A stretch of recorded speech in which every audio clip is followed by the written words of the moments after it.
50 years after the game that changed his life, Anthony Davis sits in an office surrounded by a museum of his USC memorabilia, wondering what might have been if his biggest moment never materialized.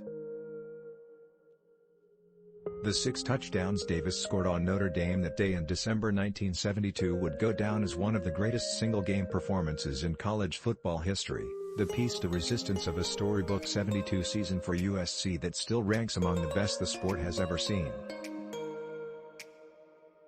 On that particular subject, there's no debating with Davis, whose infamous swagger as a star Trojan running back remains very much intact at 70 years old.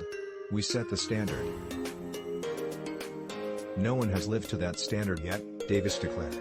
"Not even the 2004 Trojans with Reggie Bush?" Davis shakes his head.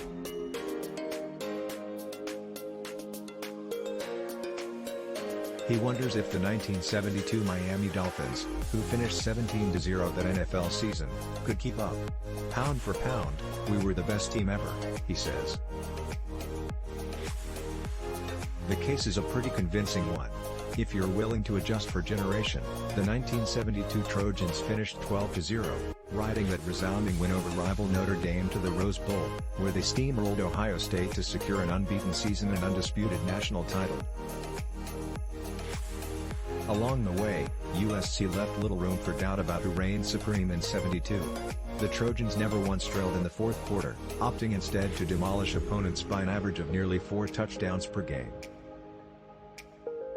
That season, and that Notre Dame win especially, have followed Davis ever since, through his winding pro career and its subsequent ups and downs, through airports and restaurants and real estate transactions. After a half-century, some USC fans are still eager to ask about those 6 touchdowns. And he's often happy to oblige. But this week, as USC prepares to face Notre Dame and another visitor asks the running back to reminisce, Davis looks back on the long-ago title run through a slightly different lens. He can't help but wonder about the direction it led his life, and how easily it all might have been different. What if the 2 running backs ahead of him hadn't gotten hurt? Where might he be now?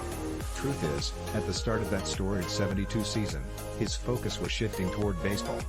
He'd been City Player of the Year in both sports at San Fernando High, but playing pro ball had always been the plan. He'd already been drafted by the Baltimore Orioles as an outfielder the previous spring.